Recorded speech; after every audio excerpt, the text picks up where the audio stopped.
တော်ထဲမှာကိုခင်တာကိုထအစာပေါင်းများစွာကြီးတဲ့တိရွက်တွေကိုတဲပြီးစီတန်းသွားနေတဲ့ process လေးတွေကိုမြင်ဘူးကြမှာပါသူတို့ကဘာလို့ဒီလိုပင်ပင်ပန်းပန်းတိရွက်တွေတဲနေကြတာလဲဒီနေ့ဗီဒီယိုမှာတော့ကမ္ဘာအသေးဆုံးလယ်သမားရေးတွေလို့တင်စားရတဲ့ leaf cutter ants တိရွက်ဖြတ် process တွေအကြောင်းပြောပြပေးသွားမှာပါအံ့ဩစရာကောင်းတာကဒီ process တွေကတိရွက်ကိုမစားကြပါဘူးသူတို့ကတိရွက်ဒီကိုအတိုက်ထဲတဲသွားပြီးမှုစိုက်ပျိုးဖို့အတွက်မြေစီလွှာအဖြစ်အသုံးချတာပါသူတို့ဟာလူသားတွေစိုက်ပျိုးရေးမလွတ်ခင်နှစ်တောင်းပေါင်းများစွာကလေးကလဲရစိုက်ပျိုးရေးကိုတက်မြောက်ထားတဲ့ miniature farmers တွေဖြစ်ပါတယ်ဒီမှုကမှထော့လာတဲ့အာဟာရကိုသူတို့ကပြန်စားတာဖြစ်လို့တိရွက်တွေကိုပင်ပင်ပန်းပန်းတည်နေကြတာပါဗီဒီယိုထဲမှာပါတဲ့ဥရီကိုတော့အချို့ဒေသတွေမှာ jungle caviar လို့ခေါ်ကြပါတယ်အထူးသဖြင့် Mexico နဲ့ Colombia နိုင်ငံတွေမှာဒါဟာဇိမ်ကန်အစားအစာတစ်ခုပါဒီ Taurine caviar လို့ခေါ်တဲ့ processed ဥတွေဟာတကယ်တော့ protein ဓာတ်အလွန်ကျွယ်ဝတဲ့ superfood တစ်မျိုးပါအမဲသားကြက်သားတွေထက်တောင် protein ဓာတ်ပိုများတယ်လို့ဆိုကြပါတယ်ဒါအပြင်ခန္ဓာကိုယ်အတွက်လိုအပ်တဲ့ vitamins နဲ့ omega 3 fatty acids တွေလည်းပါဝင်တာကြောင့်ကျန်းမာရေးအတွက်အထောက်အကူပြုတဲ့အပြင်ကိုယ်ကနာကိုလည်းကောင်းမွန်စေပါတယ်အရသာကတော့ထောပတ်လို့စိတ်အိတ်နေပြီးစားလိုက်ရင်ပချက်ထဲမှာပေါက်ထွက်သွားတဲ့အရသာမျိုးကိုခံစားရမှာပါဒီ breast တွေကိုစားတော့မယ်ဆိုရင်အရေးကြီးဆုံးက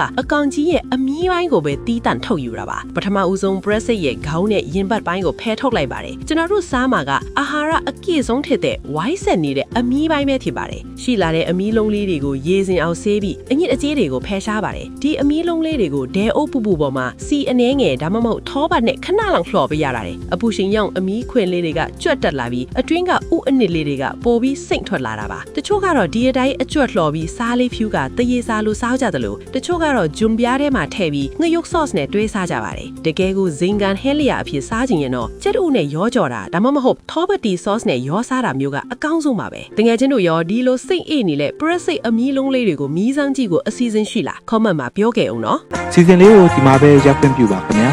နောက်စီစဉ်လေးမှာပြန်တွေ့ကြရအောင်